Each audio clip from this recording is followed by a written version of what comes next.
ओम नमः शिवाय। शिव कथा। पार्वती ने शिव को दान में दिया।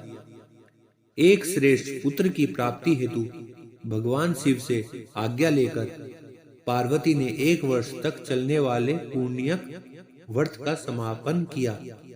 व्रत की समाप्ति पर पुरोहित सनत कुमार ने देवी पार्वती से कहा, सुवर्ते, मुझे दक्षिणा चाहिए।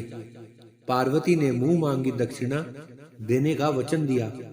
फिर क्या था, पुरोहित बने सनत कुमार ने अस्वाभाविक दक्षिणा की याचना की। देवी, इस व्रत में दक्षिणा स्वरूप मुझे अपने पति को दीजिए। यह सुनते ही देवी पार्वती पर जैसे वज्रपात हुआ। वे व्याकुल होकर विलाप करती हुई मूर्छित हो गई। पार्वती को मूर्छित देखकर ब्रह्मा, विष्णु और मुनियों को हंसी आ गई। उन्होंने पार्वती को समझाने के लिए भगवान शिव को भेजा।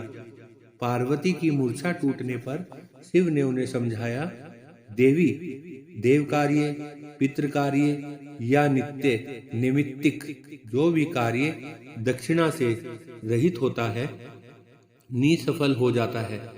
उस क्रम में दाता कालसूत्र नामक नरक में गिरता है। उसके बाद वह दीन होकर शत्रुओं से पीड़ित होता है। ब्राह्मण को संकल्प की हुई दक्षिणा उस समय न देने से वह बढ़कर कई गुनी हो जाती है। भगवान विष्णु और ब्रह्मा ने पार्वती से धर्म रक्षा के लिए अनुरोध किया। धर्म ने भी समझाया, देवताओं ने भी कहा, मुनियों ने भी दक्षिणा देने की प्रेरणा दी। फिर भी पार्वती चुपचाप रही। तब सनत कुमार ने कहा, शिवे, या तो आप मुझे दक्षिणा में अपने पति को प्रदान कीजिए या अपने दीर्घकालीन कठोर तप का फल भी त्याग दीजिए। इस महान कर्म की दक्षिणा न मिलने पर मैं इस दुर्लभ कठोर व्रत का फल ही नहीं, आपके समस्त कर्मों का फल भी प्राप्त कर लूंगा। उद्विग्न होकर पार्वती ने कहा, पति से वंचित हो जाने वाले कर्म से क्या लाभ? दक्षिणा देने तथा धर्म और पुत्र की प्राप्ति से मेरा क्या हित होगा? पृथ्वी देवी की उपेक्षा कर वृक्ष की पूजा करने से क्या प्राप्त हो सकेगा? साध्वी स्त्रियों के लिए पति 100 पुत्रों के समान होता है। ऐसी स्थिति में यदि व्रत में अपने पति की ही दक्षिणा दे दी जाए तो पुत्र से क्या लाभ? यह सत्य है कि पुत्र पति का ही अंश होता है, लेकिन उसका एकमात्र मूल तो पति ही होता है। मूल धन के नष्ट होने पर समस्त व्यापार ही विनष्ट हो जाता है। उसी समय आकाश में देवताओं और ऋषियों ने एक रत्न निर्मित रथ देखा जो पार्षदों से घिरा था। उस रथ से श्री नारायण उतरकर देवताओं के सम्मुख उपस्थित हुए। उन श्री नारायण को ब्रह्मा, विष्णु और शिव ने रतन सिंहासन पर बिठाकर उन्हें प्रणाम किया और हाथ जोड़कर गदगद कंठ से स्तुति की। वहां का सारा वृत्तांत जानकर श्री नारायण ने कहा, श्री प्रिया पार्वती का यह व्रत लोक शिक्षा के लिए है, अपने लिए नहीं, क्योंकि ये तो स्वयं समस्त व्रतों एवं तपस्याओं का फल प्रदान करने वाली है। इनकी माया से ही चराचर जगत मोहित है।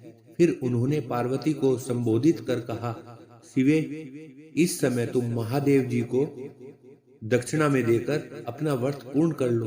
फिर समुचित मूल्य देकर अपने जीवन धन को वापस ले लेना। गो की भांति भी विष्णु के शरीर में है, अतः तुम ब्राह्मण को गोमूल्य प्रदान कर अपने पति को लौटा लेना। यह कहकर वे अंतर्ध्यान हो गए। तब पार्वती प्रसन्न मन से अपने प्राण सर्वस्व को दक्षिणा में देने के लिए तैयार हो गई। उन्होंने हवन की पूर्णाहुति की और अपने जीवन नाथ शिव को दक्षिणा रूप में दे दिया। इसके बाद उन्होंने पुरोहित सनत कुमार से निवेदन किया, विप्रवर, गो का मूल्य मेरे पति के बराबर है। मैं आपको अत्यंत सुंदर 1 लाख गोएं प्रदान करूंगी। इसके बदले में आप मेरे जीवन सर्वस्व को लौटा दें। प्राणनाथ के मिल जाने पर मैं पुनः ब्राह्मणों को विपुल दक्षिणाएं प्रदान करूंगी। तब सनत कुमार ने पार्वती से कहा, देवी, मैं ब्राह्मण हूँ, मैं 1 लाख गोएं लेकर क्या करूंगा? इस दुर्लभ रतन के सामने 1 लाख गो की क्या तुलना? मैं इन्हें साथ में लेकर त्रिलोक में भ्रमण करूंगा। उस समय समस्त बालक इन्हें देखकर प्रसन्नता पूर्वक ताली बजा बजाकर अट्टहास करेंगे। कहने के साथ ही सनत कुमार ने भगवान शिव को अपने पास बिठा लिया। यह सुनकर पार्वती जलहीन मछली की भांति छटपटाने लगी। उन्होंने मन ही मन सोचा, कैसा दुर्भाग्य है मेरा कि मुझे न तो अभिष्ट देव का ही दर्शन हुआ और न ही व्रत का फल प्राप्त हो सका।